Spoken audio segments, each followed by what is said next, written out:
In this video, we'll cover the complete process of installing Home Assistant on Raspberry Pi 4, and it's much easier than it looks, from flashing the SD card to configuring your network and finalizing your smart home setup.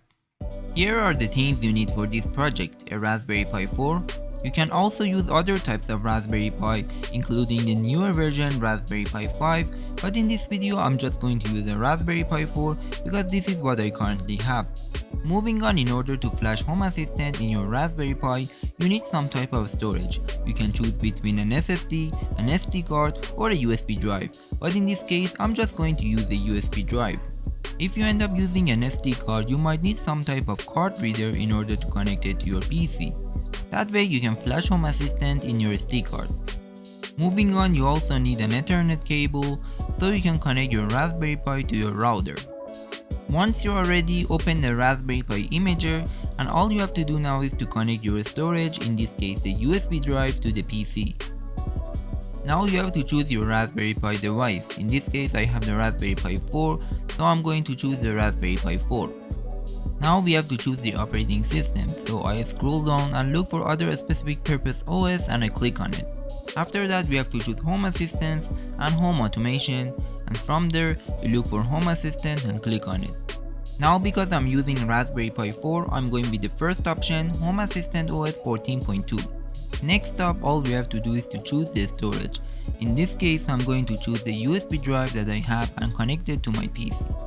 After you continue, make sure that your USB drive is empty and you backed up everything beforehand, because once you do that, it will erase everything on your USB storage or your SD card or your SSD. Okay, now you have to wait for Home Assistant to be flashed into your storage. Make sure you have internet connection so Raspberry Pi imager can download and flash Home Assistant in your storage.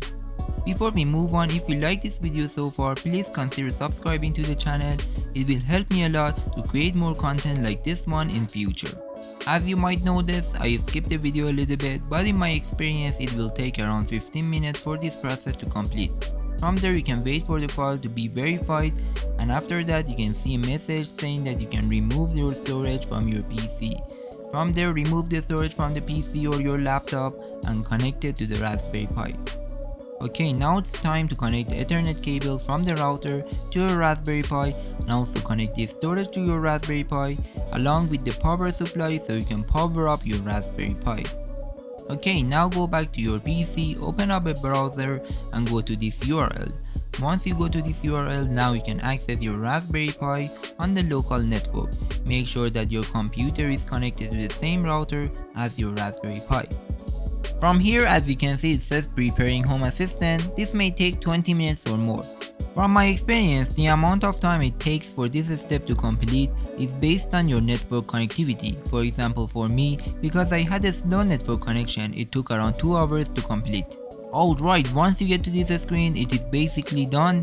As you can see, it says welcome, create my smart home, and now all you have to do is to create a user, enter your name, username, password, and continue, enter your location, and that's basically it. You also have to take a look at this screen, and once you are done with it, go ahead and continue.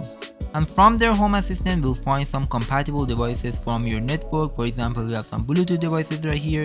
You can add these devices later on too. You can add Zigbee devices, you can add Z-Wave devices, and so on. And all you have to do now is to click on finish, and congratulations, you have Home Assistant on Raspberry Pi 4.